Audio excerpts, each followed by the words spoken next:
আজকের নিবেদন সৈয়দ মোস্তফা সিরাজের লেখা ডনের ভূত। গল্প পাঠ, সাউন্ড ডিজাইনিং এবং স্পেশাল এফেক্টসে সুরজিৎ। গল্পটি শুরু করার আগে যদি এই চ্যানেলে নতুন হয়ে থাকেন তাহলে অবশ্যই চ্যানেলটি সাবস্ক্রাইব করে সঙ্গে থাকুন। শুরু হচ্ছে সৈয়দ মোস্তফা সিরাজের লেখা ডনের ভূত।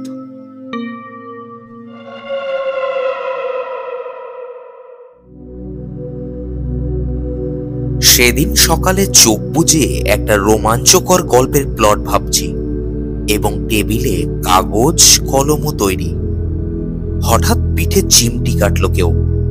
উহ বলে আর্তনাদ করে পিছনে ঘুরে দেখি ডন দাঁড়িয়ে আছে, মুখে ধূর্ত এবং ক্রূর হাসির ছাপ।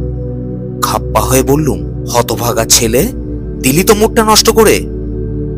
ডন আমার ভাগ্নে, মহাধরিবাজ বিচ্ছু ছেলে। তার মাথায় একটা কিছু খেয়াল চাপলেই হলো, তাই নিয়ে উঠে পড়ে লাগবে।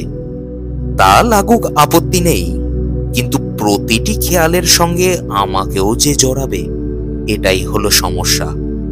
ওই রকম নিঃশব্দ হাসিটি হেসে সে চুপচাপ দাঁড়িয়ে আছে দেখে বললুম, বুঝেছি, টাকা চাই, কিন্তু এবার কি কিনবি?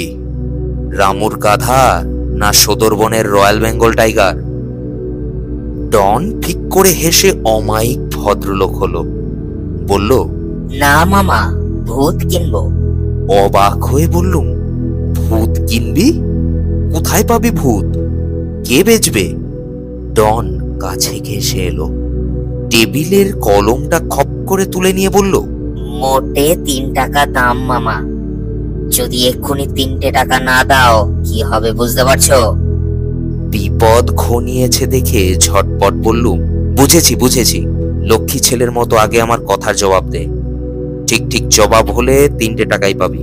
শিগগির বলো মামা, দেরি হলে গোগো ভূতটা কিনে ফেলবে। ভূত কার কাছে কিনবি? মোনাদার কাছে।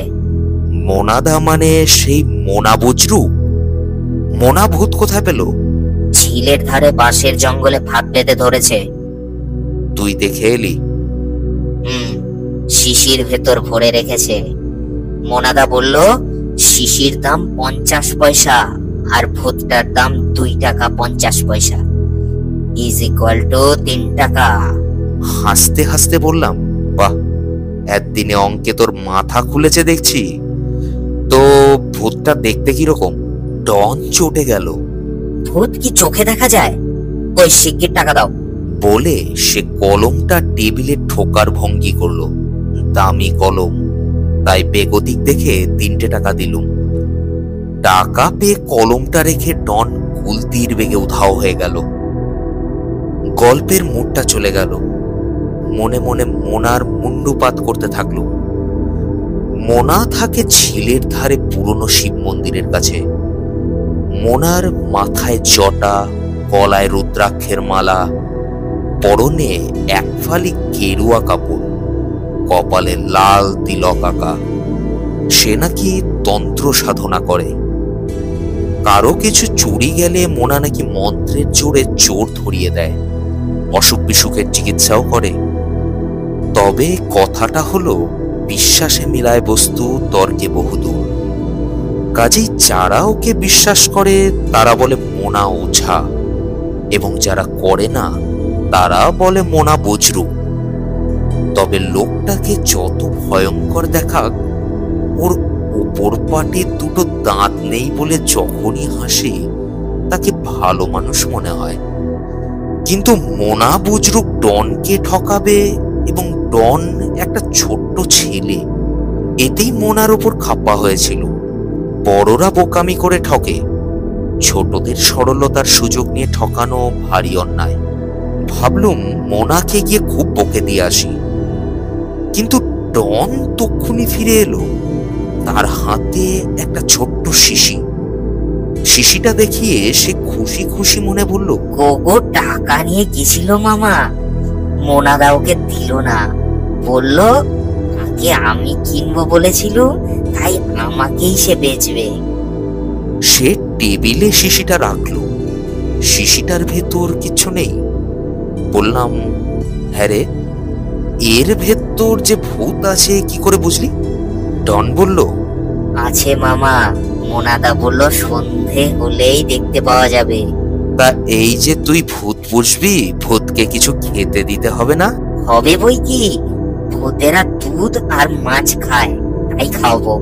কিন্তু খাওয়াতে গেলে যদি ভূতটা পালিয়ে যায়? মোনাদা বলল আবার ফাঁদ পেতে ধরে দেবে। ডন চাপা গলায় বলল, আমি একটু দুধ নিয়ে আসি মামা, তুমি যেন ছিপি খুলো না। ডন দুধ আনতে গেল। আমি সেই সুযোগে শিশির ছিপি খুলে ব্যাপারটা পরীক্ষা করার লোভ সম্বরণ করতে পারলুম না। ছিপিটা খুলতেই বোটকা গন্ধ টের পেলুম।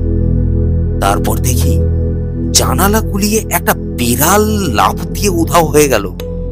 ব্যাপারটা এমন আকস্মিক যে চমকে উঠেছিল। কালো বিড়াল তো এ ঘরে দেখিনি, বাড়িতেও কোনো কালো বিড়াল নেই। ওটা এলো কোত্থেকে, কখন এই ঘরে ঢুকলো? ছিপি খোলার পরই বা জানালা গলিয়ে পালালো কেন? হতভম্ব হয়ে গিয়েছিল একেবারে। সেই সময় ডনের আবির্ভাব হলো, তার হাতে দুধের বাটি। সে দেখতে পেল আমি ছিপি খুলেছি, অমনি চিৎকার ছাড়লো, মামা মামা, ছিপি খুললে কেন? তারপরই তার চোখ গেল জানালার ওধারে পাঁচিলের দিকে। পাঁচিলে কালো বিড়ালটা বসে কেমন ঝুলঝুলে চোখের দিকে তাকিয়ে আছে। ডন দুধের বাটি রেখে আমার হাত থেকে শিশি আর ছিপি নিয়ে বেরোলো। পাঁচিলের কাছে যেতেই বিড়ালটা লাফ দিয়ে ওধারে নামলো। ডনকেও বেরিয়ে যেতে দেখলো। এবার জানি কি কি ঘটবে। আমার কাগজ ছিঁড়ে কুচি কুচি হবে, কলমটা গুঁড়ো হয়ে যাবে, আমিও প্রচুর চিমটি খাবো। ডনের নখ জাত হারালো। কাগজ কলম সামলে রেখে আমিও পালানো ভূতটা ধরার ছল করে বেরিয়ে গেল। রাস্তায় দাঁড়িয়ে ডন এদিক ওদিক তাকাচ্ছে। সে কিছু বলার আগেই বললুম, চল আবার মোনা বুজরুকের কাছে যাই, সে ফাঁদ পেতে পালিয়ে যাওয়া ভূতটাকে ধরুক, টাকা যা লাগে দেব। ডন কাঁদো কাঁদো মুখে এগুলো। খেলার মাঠ পেরিয়ে ঝিল, ঝিলের ধারে শিব মন্দিরের ওখানে ঘন জঙ্গল। সেখানে পৌঁছে ডাকলুম, মোনা আছো নাকি? ও মোনা। সাড়া এলো জঙ্গলের দিক থেকে। কে ডাকে গো? মোনার গলার স্বর কেমন অদ্ভুত রে। বললুম, শিগগির একবার এসো তো এদিকে, একটা কেলেঙ্কারি হয়ে গেছে। জঙ্গলের ভেতর থেকে মোনার জবাব এলো, আমিও এক কেলেঙ্কারিতে পড়েছি, জায়গা ছেড়ে নড়ি কি করে? অগত্যা মন্দিরের পেছনে গিয়ে জঙ্গলে ঢুকলুম। বললুম, তুমি আছোটা কোথায়? শেওড়া গাছের ভেতরে। শেওড়া গাছটা দেখা যাচ্ছিল। সেখানে গিয়ে দেখলুম মোনা গা ঢাকা দিয়ে বসে আছে ডালপালার ভেতরে। আমাদের দেখে সে ফিক করে হাসলো। ওপর পাটির দুটো দাঁত নেই, তাই তার হাসিটা বেশ অমায়িক দেখালো। বললুম, ওখানে বসে তুমি কি করছো মোনা? মোনা বলল, ফাঁদে একটা পেতনি পড়েছে, শিশিতে ঢোকাতে পারছি না। বলেই সে প্রায় চেঁচিয়ে উঠল। ওই চাপ পালিয়ে গেল। সে শেওড়া গাছ থেকে নেমে এলো, হাতে একই সাইজের একটা শিশি। হাসি চেপে বলল, ফাঁদ থেকে পেতনি পালিয়ে গেল আর ডনের শিশি থেকে ভূতটা পালিয়ে গেছে, শিগগির একটা জোগাড় করো। মোনা বলে উঠল, এ সর্বনাশ সর্বনাশ, খোকা বাবুকে অমন পই পই করে বলেছিল, সাবধান। ডন কাঁদো কাঁদো মুখে বলল, মামা শিশির ছিপি খুলেছিল। মোনা বলল, ছোট বাবু কাজটা ঠিক করেননি। খোকা বাবুকে যে ভূতটা বেঁচেছিলুম সে খুব ঘোরেল ভূত। সে কে জানেন? পাঁচু, সেই পাঁচু চোর। পাঁচু নামে একটা চোর ছিল আমার ছেলেবেলায়, পাকা সিদেল চোর। কত বাঘা বাঘা দারোগা বাবুকে সে নাকাল করে ছাড়তো। বুড়ো হয়ে সে মারা পড়েছিল অসুখ বিসুখে। যাই হোক, ডনের সামনে মোনার সঙ্গে ভূত নিয়ে তর্ক করা ঠিক নয়। বললুম, যাই হোক, পাঁচুকে আবার ফাঁদ পেতে ধরে দাও। ডন বলল, মোনাদা, পাঁচু কালো বেড়াল সেজে পালিয়ে গেছে। কালো বিড়াল? মোনা ভুরু কুচকে বলল, তাহলে তো বড় কেলেঙ্কারি হলো। ঠিক আছে, দেখছি। ইঁদুর ধরে ফাঁদে আটকাতে হবে ওকে। এখন ইঁদুর পাই কোথায় দেখি। ওই খোকা বাবু, শিশিটা দাও। শিশিটা নিয়ে সে জঙ্গলের ভেতর চলে গেল। গেল তো গেলই, আমরা ঠায় দাঁড়িয়ে আছি। এক সময় হঠাৎ ম্যাও শব্দ শুনে দেখি ঝোপের ভেতর থেকে সেই কালো বেড়ালটা মুখ বের করছে। দেখা মাত্র ডন তাকে তাড়া করে গেল। তারপর আর তাকেও দেখতে পেলুম না। কিছুক্ষণ তাকে ডাকাডাকি করে মন্দিরের পেছনে বটতলায় গিয়ে বসে পড়লুম। সেই সময় দেখলুম একটু দূরে বাঁশ বনের ভেতর গুড়ি মেরে মোনা বাঘের মতো চুপি চুপি হাঁটছে। তারপর সে লাফ দিয়ে যেন কিছু ধরলো, তারপর চেঁচিয়ে উঠল, এবার এবার বাছাধন যাবে কোথায়? খোকা বাবু, ছোট বাবু, চলে আসুন। সাড়া দিয়ে বললুম, এই যে এখানে আছি। মোনা আমাকে দেখতে পেয়ে অদ্ভুত শব্দে হাসতে হাসতে চলে এলো। ছিপি আটা শিশিটা আমাকে দিয়ে বলল, এবার কিন্তু সাবধান। তা খোকা বাবু কোথায় গেল?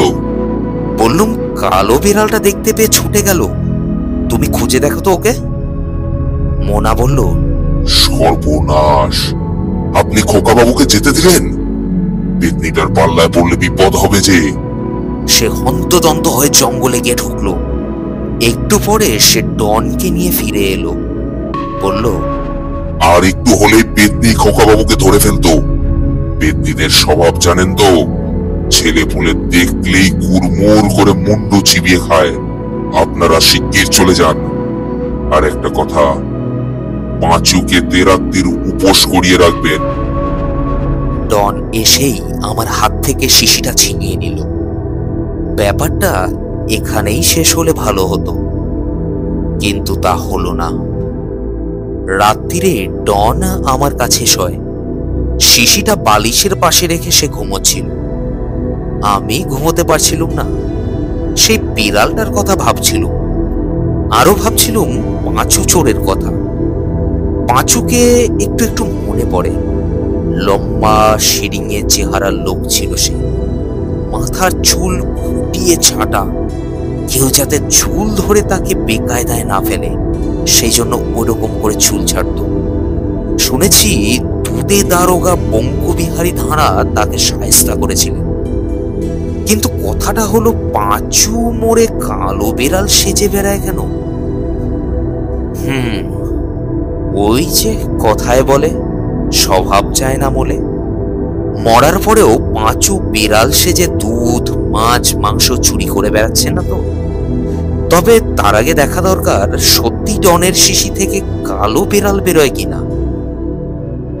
রাত্রিটা ছিল জ্যোৎস্নার। জানালার বাইরে ঝকঝকে জ্যোৎস্নায় চুপি চুপি বালিশের বাঁশ থেকে শিশিটা নিয়ে ছিপি খুলে দিল। অমনি দেখলুম ফের একটা কালো বিড়াল জানালা গুলিয়ে পালিয়ে গেল। এবার আমার শরীর শিউরে উঠল। তক্ষুনি ছিপি এঁটে শিশিটা যথাস্থানে রেখে জানালায় উকিয়ে দিল।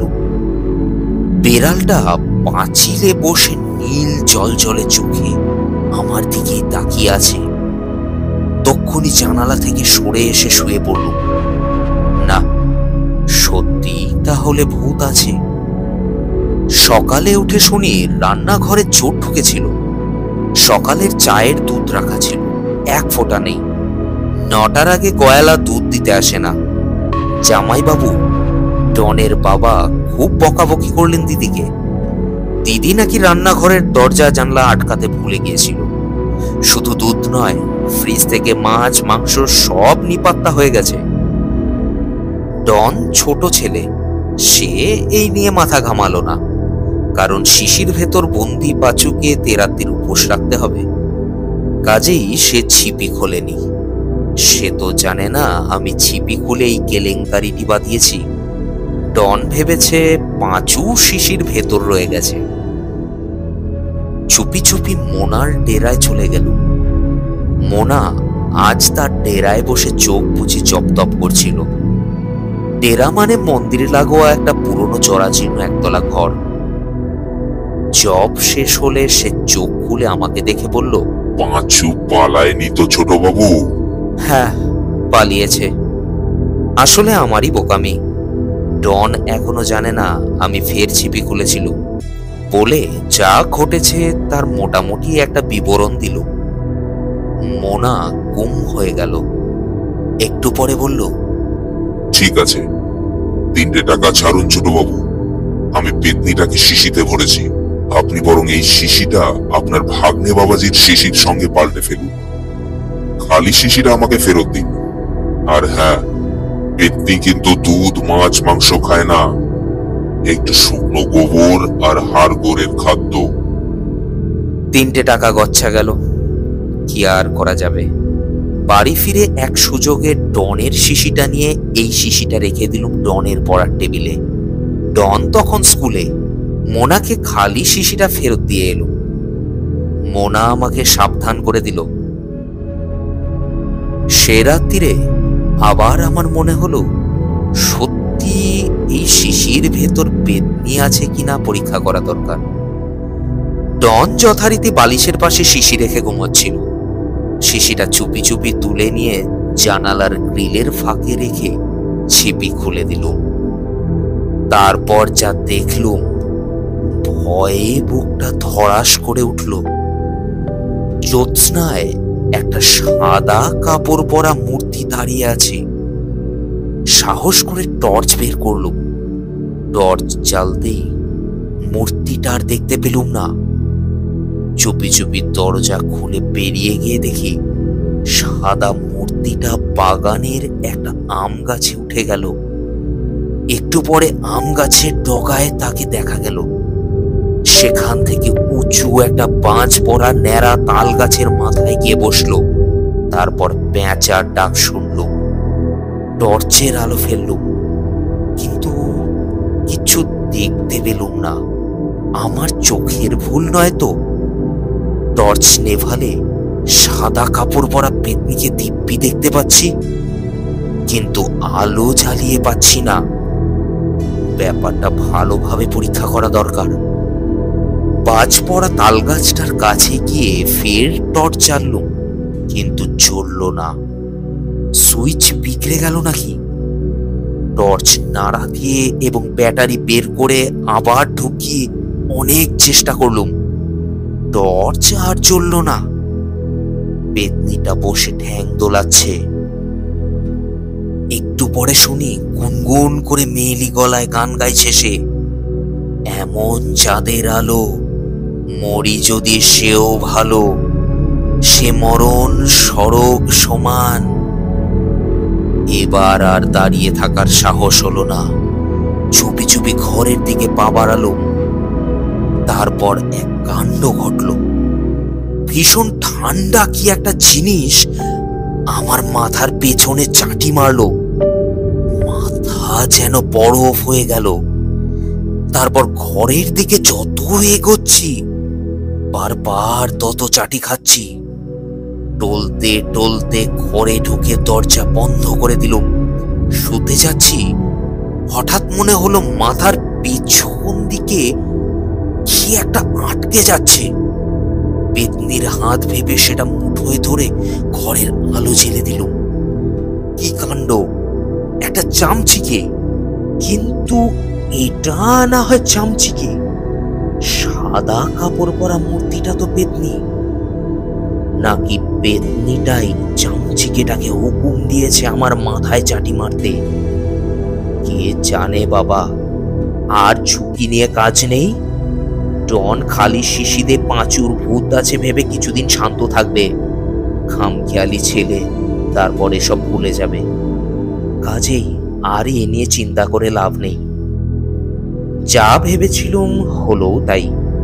পরদিন বিকেলে ডন এসে আমার পিঠে চিমটি কাটল। বললুম, আবার কি চাই? ডন গম্ভীর মুখে বলল, বাছুর ভূতটা গোগোকে বেচে দিলুম। ভালো করেছিস। মামা, 2 টাকা দাও। আবার কি কিনবি? ডন ঠিক করে হেসে বলল, ঘুড়ি প্লাস লাটাই প্লাস সুতো, তোমার 2 প্লাস গোগোর 3 ইজ ইকুয়াল টু 5। 2 টাকা দিলুম। বললুম, হ্যাঁ ঘড়ি কেন, সেটা ভালো, কিন্তু আর যেন ভূত কিনতে যেও না। ডন গুলতির বেগে উধাও হয়ে গেল।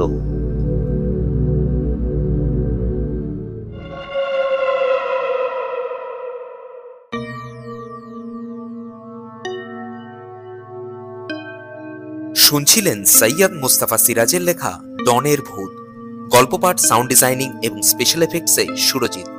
রহস্য, রোমাঞ্চ এবং ভৌতিক গল্পের অফুরন্ত সম্ভার 10 PM স্টোরি। এই ধরনের আরো গল্প শুনতে অবশ্যই চ্যানেলটি সাবস্ক্রাইব করে সঙ্গে থাকুন।